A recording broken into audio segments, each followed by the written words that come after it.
వంద సంవత్సరాలు బతికేయడానికి సూత్రాలు అనమాట. భూగోళం మొత్తానికి అత్యధిక ఆయువు కలిగిన ప్రజలు నివసించే ప్రాంతాలు ఏంటంటే జపాన్లోని ఓకినావా, గ్రీసులోని ఐకారియా, కోస్టారికాలోని నికోయా పెనిన్సులా, ఇటలీలోని సార్డినియా, అమెరికాలోని లోమా లిండా ఈ భూజోన్ పరిధిలోకి వస్తాయన్నమాట. తగినన్ని పోషకాలు, ఆక్సిడెంట్లో సమృద్ధమైన ఆహారం ఆరోగ్యకరమైన జీవితానికి పరిపూర్ణమైన హామీ ఇస్తాయని, ఇక్కడ ఈ శతాధికులు అత్యధికంగా జీవించే ప్రాంతాలని బ్లూ జోన్గా వివరిస్తారు అన్నమాట. ఈ బ్లూ జోన్ డైట్ ఎలా ఉంటుందన్నది ఒకసారి చూద్దాం. బ్లూ జోన్ ప్రజలు ఆహారంలో శనగలు, పల్లీలు, బ్లాక్ బీన్స్, సోయాబీన్స్ లాంటి లెగ్యూమ్ జాతి కాయధాన్యాలు ప్రధానంగా ఉంటాయి. ఈ ప్రోటీన్లు, ఫైబరు, విటమిన్లు, మినరల్స్తో సమృద్ధిగా ఉంటాయన్నమాట. దీనికి దీర్ఘాయువునిచ్చే శక్తి ఉంటుందని అధ్యయనం.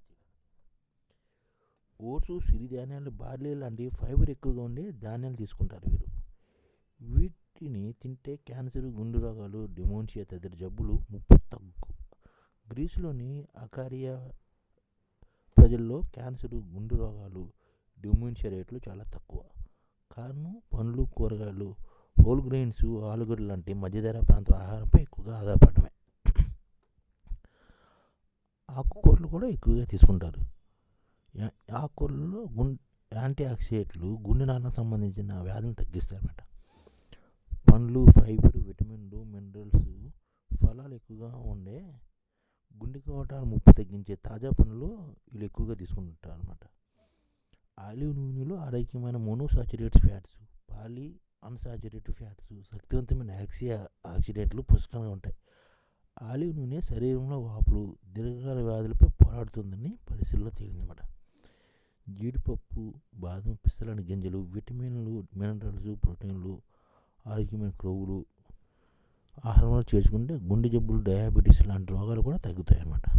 బ్లూ జోన్ ప్రజలు పొట్ట నిండగానే తినడం ఆపేస్తారు. అలా బరువు నియంత్రణ ఉంటుంది. పరిమితంగా వైన్ సేవిస్తారు. సాయంత్రం అల్పాహారం తీసుకుంటారు. తమ పరిసరాలను ఆహ్లాదంగా ఉండేలా చూసుకుంటారు.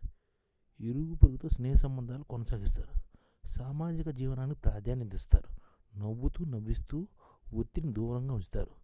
100 ఏళ్ళ జీవితం గడుపుతుంటారు అన్నమాట వీళ్ళు. ఈ లక్షణాన్ని ఒక 10 కోట్ల మందికి భారతదేశంలో ఏర్పాటు చేయాలి. వాళ్ళ కోసం సపరేట్గా ఒక హాస్టల్స్, ఆశ్రమాలు ఏర్పాటు చేయాలన్నమాట. ఇది ఐడిఎఫ్ చేస్తూనే ఉంటుంది. ఈ ఛానల్ ముఖ్య ఉద్దేశం ఏంటంటే మన తెలుగు రాష్ట్రాల్లో 1 కోటి మందికి సంఘటిత రంగాల్లో ఏ విధంగా ఉద్యోగాలు ఇవ్వవచ్చు, కనీస నెల జీతం 30,000 వరకు ఏ విధంగా ఇవ్వవచ్చు, ఏ విధంగా చేస్తే ఉద్యోగాలు సృష్టించబడతాయో వివరిస్తూ ఈ ఛానల్ వీడియోలు వస్తాయి. అలాంటి వీడియోలు మీకు కావాలంటే మన ఐడిఎఫ్ భాస్కర్ ఛానల్ని సబ్స్క్రైబ్ చేసుకోండి. ఐడిఎఫ్ అంటే ఇండియన్ డెవలప్మెంట్ ఫోర్స్. ఈ వీడియోలు చూసిన తర్వాత మీకు నచ్చితే లైక్ చేయండి, మీ ఫ్యామిలీ మెంబర్స్కి షేర్ చేయండి, మరియు మీ ఫ్రెండ్స్కి షేర్ చేయండి. Thank you. నమస్కారం.